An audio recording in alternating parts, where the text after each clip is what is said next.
जाता है, जो एटमॉस्फेरिक प्रेशर होता है ऑक्सीजन का वो कम हो जाता है, और इसका पार्शियल प्रेशर कम होता है ऑक्सीजन का।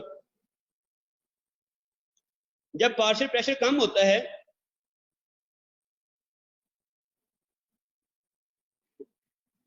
जब पार्शियल प्रेशर ऑक्सीजन का कम होता है तो आपके जो पेरिफेरल रिसेप्टर हैं वो एक्टिवेट होंगे कि नहीं होंगे? हाई एल्टीट्यूड पे ऑक्सीजन का एटमॉस्फेरिक प्रेशर कम होता है जिससे उसका पार्शियल प्रेशर कम होता है। तो जब पार्शियल प्रेशर कम होगा आपकी बॉडी में, तो आपके पेरिफेरल रिसेप्टर एक्टिवेट हो जाएंगे, और जब पेरिफेरल रिसेप्टर एक्टिवेट होंगे तो आपका रेस्पिरेटरी रेट इंक्रीज कर जाएगा, और जब रेस्पिरेटरी रेट इंक्रीज करेगा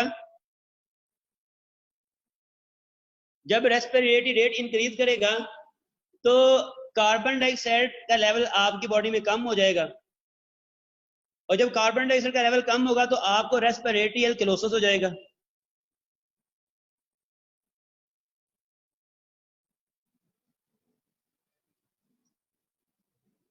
जब आप हाई एल्टीट्यूड पे जाते हैं तो कार्बन ऑक्सीजन का एटमॉस्फेरिक प्रेशर कम होता है, तो आप जो इनहेल करते हैं तो ऑक्सीजन की डेफिशिएंसी होती है, तो partial pressure of oxygen in the artery वो भी कम हो जाएगा, तो आपके पेरिफेरल रिसेप्टर एक्टिवेट हो जाते हैं जिससे रेस्पिरेटरी रेट इंक्रीज कर जाएगा, और रेस्पिरेटरी रेट इंक्रीज करने से आपकी कार्बन डाइऑक्साइड लंग से बाहर चली जाएगी। ठीक है, आपने बाहर फेंक दिया कार्बन डाइऑक्साइड को, और जिससे रेस्पिरेटरी एल्कलोसिस हो जाता है। इतनी समझ आई? और जब ये रेस्पिरेटरी एल्कलोसिस होता है तो फिर होनी होती है metabolic compensation. Kidney metabolic compensate करता है। किस तरह? किडनी कहता है कि कार्बन डाइऑक्साइड लेवल कम हो गई है, एसिड कम है, मतलब एसिड कम है तो बेस भी कम करो बैलेंस रखने के लिए, तो किडनी बेस को बॉडी से बाहर निकालता है। लंग ने क्या किया? लंग ने कार्बन डाइऑक्साइड को बॉडी से बाहर निकाला जिससे एसिड कम हो गया। तो अब बैलेंस तो करना है, तो किडनी बैलेंस करता है, कहता है लंग तुमने एसिड को बाहर निकाला है, यानी कि कार्बन डाइऑक्साइड को बाहर निकाला है, तो मैं निकालूंगा किसको? बाइकार्बोनेट आयन को। तो किडनी कंपनसेट करता है रेस्पिरेटरी एल्कलोसिस को मेटाबॉलिक एसिडोसिस से, मतलब कि वो बाइकार्बोनेट आयन को बाहर निकालता है, जिससे जब बेस बाहर निकलेगी तो बॉडी में एसिड बढ़ेगा, तो दोबारा कंपनसेशन हो जाएगी। जितना आपने एसिड को बाहर निकाला उतना बेस को बाहर निकाल दिया किडनी ने। और ये जो कंपनसेशन है ये होती है 72 आवर्स के बाद। फिर ये होता है कि हाई एल्टीट्यूड पे क्योंकि ऑक्सीजन कम होती है, ऑक्सीजन कम होने से जो सप्लाई है ऑक्सीजन की, हाइपोक्सिया होता है, और हाइपोक्सिया को जो आपका किडनी है वो सेंस करता है, और सेंस करने से वो एरिथ्रोपोइटिन की प्रोडक्शन इंक्रीज कर देता है। एरिथ्रोपोइटिन कहाँ बनता है? एरिथ्रोपोइटिन बनता है आपके पेरिट्यूबुलर सेल्स में। ये जो पीसीटी के पेरिट्यूबुलर सेल होते हैं यहां से बनता है एरिथ्रोपोइटिन प्रोड्यूस होगा, और एरिथ्रोपोइटिन प्रोड्यूस होने से आरबीसी मैस इंक्रीज कर जाएगा, क्योंकि एरिथ्रोपोइटिन आरबीसी की प्रोडक्शन इंक्रीज करता है, तो आरबीसी की प्रोडक्शन बढ़ जाएगी। ठीक है, उसके बाद इसका मतलब है आरबीसी की प्रोडक्शन भी इंक्रीज हो गई। हाई एल्टीट्यूड पे जो आरबीसी हाई एल्टीट्यूड पे जब ऑक्सीजन कम होती है तो वो 2,3 बीपीजी का लेवल इंक्रीज कर देते हैं, और जब 2,3 बीपीजी का लेवल हाई एल्टीट्यूड पे ज्यादा होता है तो फिर कौन सी शिफ्ट होगी? Right and left haemoglobin, oxygen haemoglobin dissociation curve में शिफ्ट कौन सी आएगी? राइट एंड लेफ्ट, क्योंकि हाई एल्टीट्यूड पे आपका 2,3 बीपीजी रेज कर जाता है, और जब 2,3 बीपीजी रेज कर जाए तो आपकी राइट शिफ्ट आती है। ठीक है, राइट शिफ्ट। मगर एक बात बताएं कि जो अभी आपने रेस्पिरेटियल क्लोसिस किया, रेस्पिरेटियल क्लोसिस में कौन सी शिफ्ट आती है?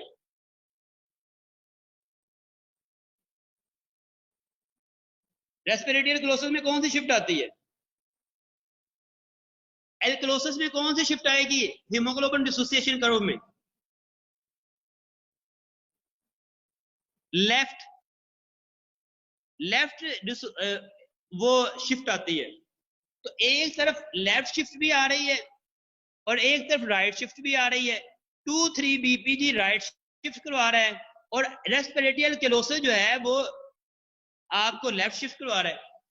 तो इसलिए हीमोग्लोबिन डिसोसिएशन कर्व उधर ही रहती है।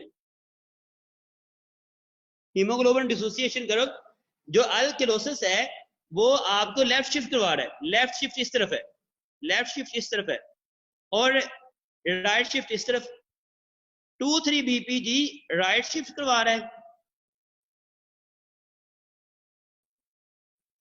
और जो आपका रेस्पिरेटरी अल्कलोसिस है वो लेफ्ट शिफ्ट, सॉरी ये लेफ्ट शिफ्ट करवा रहा है आपका अल्कलोसिस और राइट शिफ्ट करवा रहा है आपका 2,3 बीपीजी।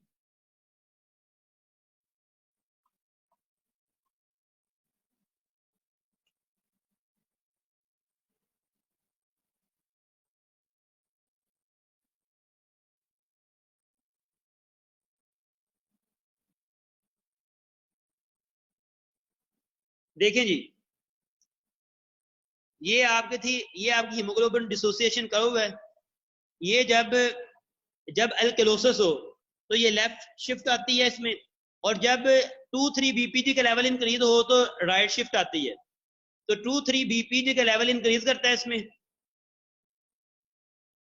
तो कौन सी कर्व आएगी, कौन सी शिफ्ट होगी? Right shift. और ये रेस्पिरेटियल क्लोसिस भी हुआ है तो इससे कौन सी शिफ्ट होगी? Left shift. तो ये दोनों एक दूसरे के इफेक्ट को कैंसिल कर देंगे, ये दोनों एक दूसरे के इफेक्ट को कैंसिल कर देंगे और आपका जो हीमोग्लोबिन डिसोसिएशन कर्व है वो उधर ही रहेगी। ठीक है, ये कंसेप्ट है ये। उसके बाद इसमें एक और कंसेप्ट ये है कि जब आप हाई एल्टीट्यूड पे जाते हैं तो हाई एल्टीट्यूड पे हाइपोक्सिया होता है।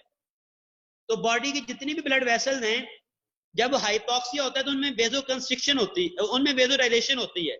मगर जो आपके लंग की ब्लड वेसल्स हैं उनकी वेजो कंस्ट्रिक्शन होती है हाइपोक्सिया होने पे। जब हाइपोक्सिया होता है, हाई एल्टीट्यूड पे हाइपोक्सिया होता है ना, तो हाइपोक्सिया होने पे जो लंग की वेस्कुलेचर है, लंग की वेसल है, वो उनकी वेजो कंस्ट्रिक्शन होगी, वेजो कंस्ट्रिक्शन होगी। और वेजो कंस्ट्रिक्शन होने से जो आपका राइट हार्ट है उसने पंप करना था किधर? उसने पंप करना था लंग में, तो वो पंप कर पाएगा लंग में? लंग की वेसल की वेजो कंस्ट्रिक्शन हुई पड़ी है, तो उसको ज्यादा फोर्स पुट करनी पड़ेगी, उसको इस राइट हार्ट को ज्यादा फोर्स पुट करनी पड़ेगी क्योंकि लंग की वेसल तो उसकी तो वेजो कंस्ट्रिक्शन हुई पड़ी है। तो राइट हार्ट की हाइपरट्रॉफी हो जाएगी, राइट हार्ट की हाइपरट्रॉफी हो जाएगी। और हाइपरट्रॉफी एंड रिजल्ट क्या होगा कि राइट हार्ट फेलियर हो जाएगा। एक तो राइट हार्ट की हाइपरट्रॉफी होगी और फिर राइट हार्ट फेलियर हो जाएगा। क्यों? हाइपोक्सिया की वजह से लंग की जो वेस्कुलेचर है उसकी वेजो कंस्ट्रिक्शन होगी। जब उसकी ब्लड वेसल की वेजो कंस्ट्रिक्शन है तो हार्ट को ज्यादा फोर्स लगानी पड़ेगी पंप करने के लिए, ब्लड भेजने के लिए। तो पहले उसकी हाइपरट्रॉफी होगी और फिर उस राइट हार्ट फेलियर हो जाएगा। ठीक है,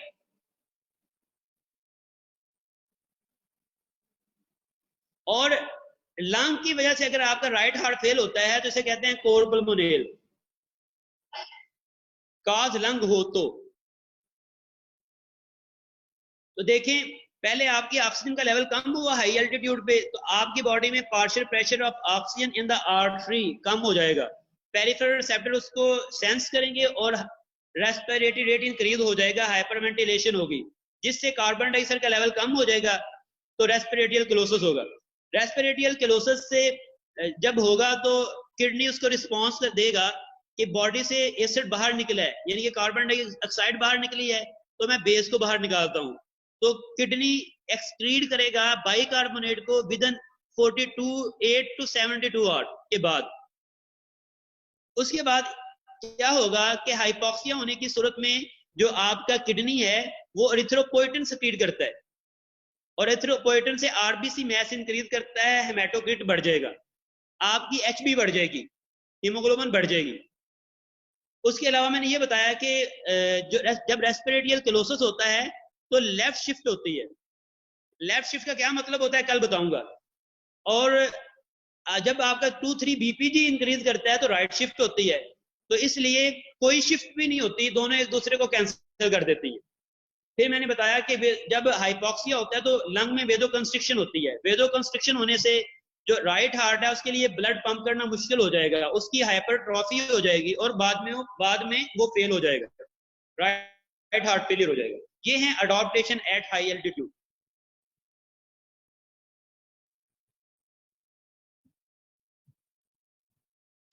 जी देखें, जब आप जाते हैं हाई एल्टीट्यूड पे तो एल्वियोलर वेंटिलेशन वो कम होती है, PO2 कम होता है, क्योंकि एटमॉस्फेरिक प्रेशर कम होता है आपकी ऑक्सीजन का, जिसकी वजह से एल्वियोलाई में जो प्रेशर होता है, बाहर कम है ऑक्सीजन तो आपकी एल्वियोलाई में PO2 प्रेशर भी कम हो जाएगा, जिसकी वजह से आर्टेरियल प्रेशर कम होगा, तो हाइपोक्सिया होगा। इसको कीमोरिसेप्टर सेंस कर लेंगे, पेरिफेरल रिसेप्टर सेंस करेंगे, उससे हाइपरवेंटिलेशन होगी, और हाइपरवेंटिलेशन होने से क्या होगा, रेस्पिरेटरी क्लोसिस हो जाएगा।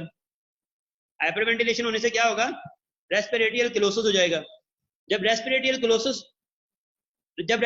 क्लोसिस होता है तो जो किडनी है, किडनी एक्सक्रीट करेगा बाइकार्बोनेट आयन को 48 और 72 आवर के बाद।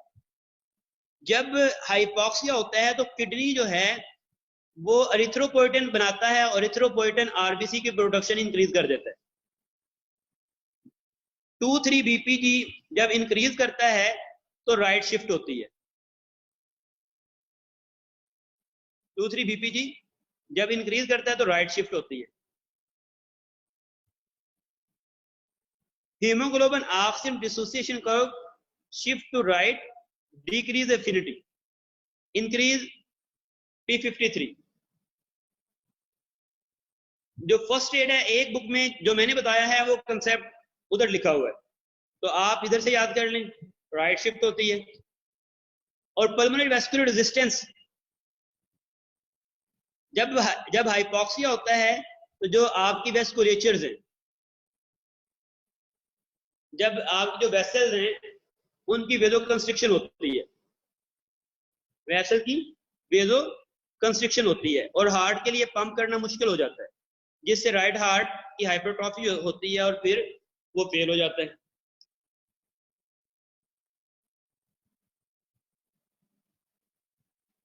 अच्छा, एक और बात बता दूं, ये जो हीमोग्लोबिन डिसोसिएशन कर्व के बारे में, जब राइट शिफ्ट का मतलब ये होता है कि एफिनिटी कम हो जाती है, और लेफ्ट शिफ्ट का मतलब ये होता है कि हीमोग्लोबिन की जो ऑक्सीजन से, लेफ्ट शिफ्ट का मतलब ये है कि हीमोग्लोबिन की, ये हीमोग्लोबिन है, ये हीमोग्लोबिन है, ये ऑक्सीजन है ऊपर इसके लगी हुई, इसकी ऑक्सीजन के लिए एफिनिटी कब ज्यादा होगी, हीमोग्लोबिन की ऑक्सीजन के लिए एफिनिटी कब ज्यादा होगी, जब लेफ्ट शिफ्ट होगा।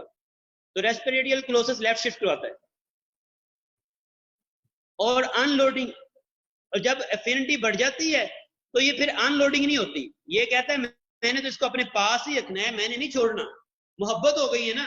वो कहता है जो मर्जी हो जाए, अब हमारी एफिनिटी बढ़ गई है। हीमोग्लोबिन कहती है मुझे ऑक्सीजन से मोहब्बत हो गई है, एफिनिटी मेरी बढ़ गई है, तो अब मैं इसको टिश्यू को डिलीवर नहीं करूंगी, ये मेरे पास ही रहे। और जब राइट शिफ्ट होती है तो हीमोग्लोबिन कहती है I hate oxygen, I hate oxygen, उतरो इधर से, दफा हो जाओ, तो अनलोडिंग होती है, तो अनलोडिंग होती है राइट